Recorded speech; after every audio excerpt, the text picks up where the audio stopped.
రేపటి నుంచి 10th exams hall tickets ఇవ్వనున్నారు ఎస్ఎస్సీ బోర్డు అధికారులు. ఈ నెల 14 నుంచి 10వ తరగతి పరీక్షలు ప్రారంభం కానున్నాయి.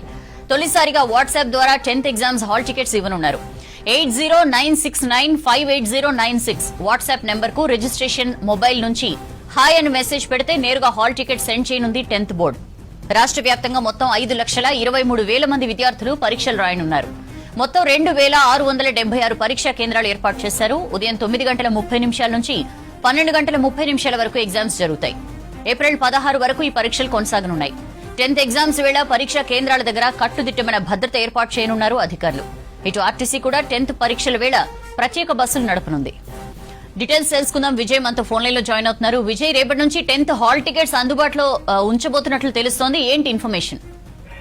సౌజన్య, 10వ తరగతి పరీక్షలకు సంబంధించి ముఖ్యంగా విద్యార్థులు ఎదురు చూస్తున్నటువంటి హాల్ టికెట్స్ రేపటి నుంచి అందుబాటులో ఉంచున్నట్టు విద్యాశాఖ అదేవిధంగా ప్రభుత్వ పరీక్షల విభాగం కూడా ఇందాకనే ఒక నోట్ కూడా విడుదల చేసింది. గతంలో ఎన్నడూ లేని విధంగా మొదటిసారిగా వాట్సాప్ ద్వారా 10వ తరగతి హాల్ టికెట్లను కూడా విద్యార్థులకు నేరుగా అందించనున్నారు. ఎందుకంటే చాలా వరకు 10వ తరగతి పరీక్షలు బోర్డు ఎగ్జామ్స్ వచ్చాయంటే కొన్ని కార్పొరేట్ ప్రైవేట్ స్కూల్స్ విద్యార్థుల హాల్ టికెట్స్ విషయంలో వారికి ఇవ్వకపోవడము, వారు ఫీజులు బకాయిలు ఉన్నారని చెప్పి వారిని కొంత వేధించడం, ఇవన్నీ కూడా రాష్ట్ర ప్రభుత్వం విద్యాశాఖ దృష్టికి వచ్చింది. ఇటీవల మనం చూసాం, ఇంటర్ పరీక్షల్లో కూడా ఇదే విధానాన్ని కూడా అమలు చేశారు. డిజిటల్ హాల్ టికెట్స్ ను అందుబాటులోకి తీసుకొచ్చారు. ఆ రకంగానే 10వ తరగతి పరీక్షలకు సంబంధించి మొదటిసారిగా వాట్సాప్ లో కూడా హాల్ టికెట్స్ పొందే అవకాశాన్ని కూడా ఇటు రాష్ట్ర ప్రభుత్వం విద్యాశాఖ కల్పించడం జరిగింది. మొత్తంగా కూడా ఈ నెల 14 నుంచి అయితే 10వ తరగతి పరీక్షలు ప్రారంభం కానున్నాయి. మొత్తం రాష్ట్ర వ్యాప్తంగా 5,28,000 మంది దాదాపు పరీక్షలు రాయనున్నారు. అయితే విద్యార్థులకు సంబంధించి కూడా ఎక్కడ ఇబ్బందులు కలగకుండా అన్ని రకాల ప్రిన్సిపల్స్ ను కానీ ప్రతి ఒక్కరికి ఇప్పటికే విద్యాశాఖ అలర్ట్ చేయడం జరిగింది. దీంతో పాటు ఇందాక మనం చూసినటువంటి నోట్లో ఒక క్లియర్ గా అబ్జర్వ్ చేస్తే 24 hours ఒక టోల్ ఫ్రీ నెంబర్, అంటే ఒక మానిటర్ నెంబర్ ను కూడా అక్కడ ఎస్ఎస్సీ బోర్డులో అందుబాటులో ఉంచారు. ఎందుకంటే కంట్రోల్ రూమ్ ఏర్పాటు చేశారు. 10వ తరగతి పరీక్షలకు సంబంధించి విద్యార్థులకు అనేక రకాల మొదటి బోర్డు ఎగ్జామ్ కనుక పిల్లలు రాసేది, వారికి టెన్షన్స్ కానీ పరీక్షలకు సంబంధించి హాల్ టికెట్స్ విషయంలో ఏమన్నా ఇబ్బందులు ఉన్నా కూడా మొట్టమొదటిసారిగా 24 hours ఒక కంట్రోల్ రూమ్ ను ఏర్పాటు చేసి దాంట్లో ఒక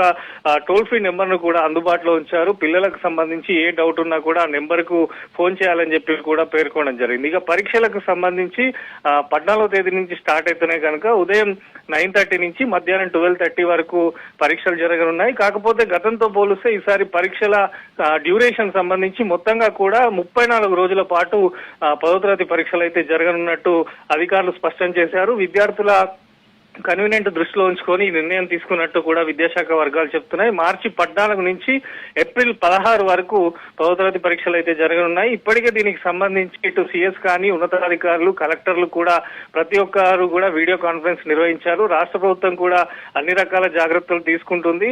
మరోపక్క విద్యార్థుల హాల్ టికెట్ కు సంబంధించి మొత్తంగా కూడా 3 విధాలుగా కూడా హాల్ టికెట్స్ పొందే విధంగా ఈసారి ఆప్షన్ ఇచ్చారు. ఇటు వాట్సాప్ తో పాటు అదేవిధంగా సెకండరీ బోర్డు ఎడ్యుకేషన్ సంబంధించిన వెబ్సైట్ లో హాల్ టికెట్స్ ఉన్నాయి. అదేవిధంగా ప్రిన్సిపల్ కు సంబంధించి సంబంధిత స్కూల్ ప్రిన్సిపల్ దగ్గరికి వెళ్లి కూడా హాల్ టికెట్స్ పొందే అవకాశము ఇస్తున్నట్టు కూడా ఇందాకనే విద్యాశాఖనైతే ప్రకటించడం జరిగింది. ఓవరాల్ గా ఎస్ఎస్సీ ఎగ్జామ్ సంబంధించి పిల్లలకు ఎటువంటి ఇబ్బందులు లేకుండా వారి హాల్ టికెట్స్ విషయం కానీ, దీంతో పాటు మొదటిసారిగా విద్యార్థుల హాల్ టికెట్స్ పైన కూడా ఒక క్యూఆర్ కోడ్ ఇస్తారు. సెంటర్ కు సంబంధించి మొబైల్లో స్కాన్ చేసుకోగానే ఎక్కడ సెంటర్ ఉన్నాయనే విషయాన్ని కూడా ఇమీడియట్ గా తెలుసుకునే విధంగా హాల్ టికెట్ పైన కూడా ఒక సెంటర్ సంబంధించినటువంటి క్యూఆర్ కోడ్ కూడా ఇవ్వనున్నారు. ఇటు టెక్నాలజీని వాడుతూ విద్యార్థులకు ఇబ్బందులు లేకుండానైతే ఈసారి 10వ తరగతి పరీక్షలు నిర్వహించాలని చెప్పి రాష్ట్ర ప్రభుత్వం విద్యాశాఖనైతే భావిస్తున్నారు. సౌజన్య.